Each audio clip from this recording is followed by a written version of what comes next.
What's going on, guys? Welcome to another edition of Richie's Picks. I'm Richie Rex, and I got everything you need to succeed in your weekly fantasy football tournaments here in week 2. All right, we already got to the quarterbacks, wide receivers, running backs. If you didn't check those out, go ahead and look at them after this. And this segment's gonna be on that boom or bust position. Okay, could make or break your entire lineup. We're talking about tight ends here. All right. Now, I'm just going to get it out of the way real quick. Gronk is just an absolute matchup nightmare. Okay. I'm never going to say don't put him in your lineup. Right. You see the cyborg arm he's got. I'm not even really sure if he's a human. He's just unstoppable. Okay. But at $7,300, he's far and away the most expensive tight end. Now, yeah, he could go for 3 touchdowns on any given week, and he might finish with 20 touchdowns this season. I'm dead serious. But that being said, I personally like to look for the value plays, especially in these positions that, aren't very deep. You're going to be able to find some good value at the bottom of that barrel and, hopefully come out with a gem. So Gronk, same thing with Jimmy Graham. He's $5,900. He's going to continue to, build chemistry with Russell Wilson on a weekly basis. And by the end of the season, he's going to be an absolute nightmare, just like he was in New Orleans. At $5,900, he's a slightly better value. But like I said, those two are going to have big games, more likely than not. What I'm here to do is help you kind of sift through the other ones and try to find some value there at the bottom. All right. Sometimes I start at the bottom. This time I'm not going in any particular order. I'm just going to run through some names and let you know what I think about them, okay? And this week I'm going to start off with Jordan Cameron, $4,000. All right. Miami, they're at Jacksonville. He hauled in 4 receptions on 7 targets for 73 yards over the Redskins last week. It was good for 11.3 points. He didn't have a touchdown, but something I do like, he had 3 red zone targets. Okay, so he is Tannehill's go-to guy in the red zone. He also led the team in yardage, and he was second in targets after Jarvis Landry. All right, these are all good signs. They're going to continue to build a rapport with each other throughout the season, and I'm liking Jordan Cameron for $4,000 with that good matchup at Jacksonville. Let's talk about Jared Cook for $3,000. Okay, St. Louis is playing at Washington, and he had 13.5 points last week against a tough Seattle defense. He brought in 5 of 6 for 85 yards. Now Lance Kendricks, the backup tight end, is the one who got a touchdown. So Jared Cook got you 13.5. That's without a touchdown, okay? Nick Foles, he's new in the system.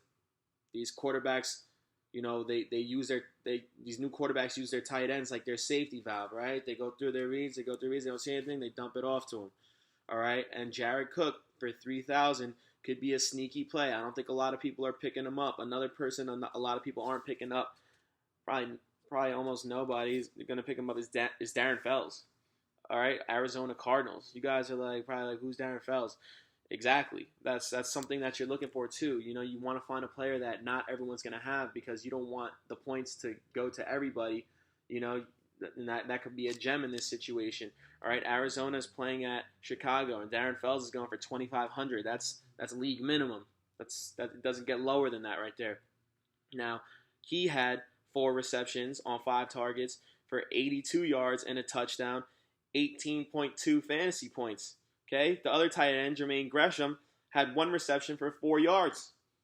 Okay, they're going against Chicago. We don't even know how Chicago is going to do against tight ends because last week against Green Bay mostly uses their tight ends for like blocking formations, things like that. So Darren Fells could be a sneaky good play at $2,500 if you're looking to clear some cap space to spend on a high-end running back or wide receiver or even a quarterback. Okay, so Darren Fells for $2,500, man, league minimum. Not a lot of people are going to have him. See, I got a lot of names here. Austin Safarian Jenkins for 4,100. I know what you guys are thinking. I'm gonna say, oh yeah, Monster Week. No, you know what? I'm not ready to go all in on Austin Safarian Jenkins quite yet. Now Tampa Bay is playing at New Orleans this week.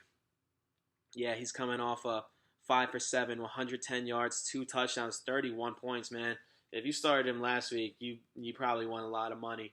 Uh, but this week, I'm not so sure he's going to be able to repeat that type of performance. Now, it is one of those things where he's got a young quarterback. Like I said, these young quarterbacks look to their tight end to be their safety valve. Now, I'm not so sure that he's going to be able to repeat that every single week, though. In fact, I know he won't repeat it every single week. But it still remains to be seen if that's a fluke or if he's going to be able to perform at a high level on a regular basis. Let's talk about Eric Ebron. All right, it's his sophomore season. He plays for Detroit.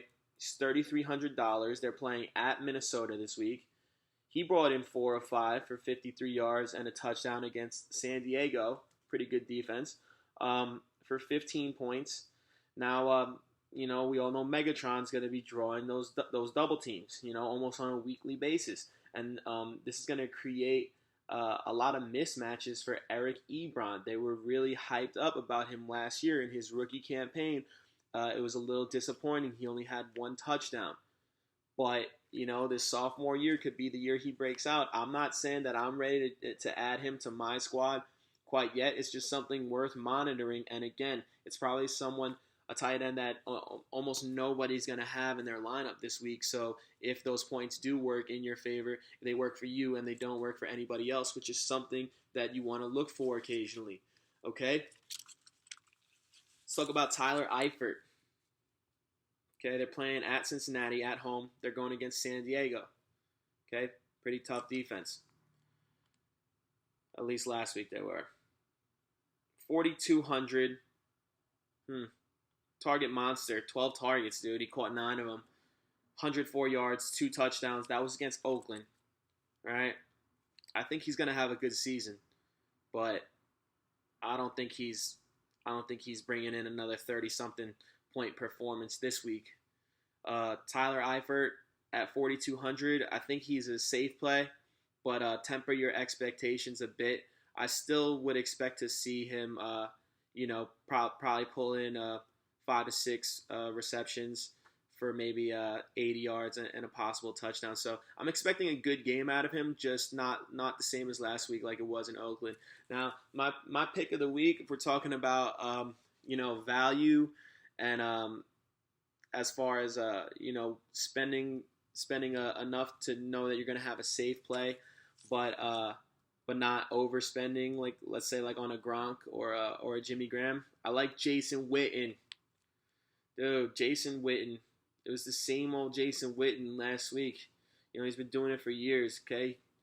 He's going for 4,300 this week. Dallas is playing at Philly. He caught 8 out of 9 for 60 yards and 2 touchdowns. Now, the big thing this week, no Dez Bryant, right? Talked about this in my last segment. Those targets got to go somewhere. Terrence Williams is going to get some. What's his name? What's the kid's name? Cole Beasley's going to get some. Shit, even Gavin Escobar is going to get some. But if I had to put my money on it, I think Jason Witten is going to see the most of those targets. Dallas's running game didn't look like they had too much clicking. Joseph Randle didn't really show too much promise. Run DMC, Darren McFadden, neither one of them look like they're just going to be like have a breakout week. I mean, it could happen, but if I had to guess, I would say that Jason Witten is a safe bet at $4,300. I got him in a lot of my lineups, and I wouldn't be afraid to use him and even flex like a Jordan Cameron. Don't be afraid to flex. Use 2 tight ends, man. If there's value there, go for it. But yeah, guys, those are my picks for tight ends in week 2. Let me know what you think. If this helped you at all, give me a thumbs up. Like it, share it, subscribe. I'm going to be doing this every single week, all right? This has been another edition of Richie's Picks. I'm Richie Rax. Let's bring that money home, baby.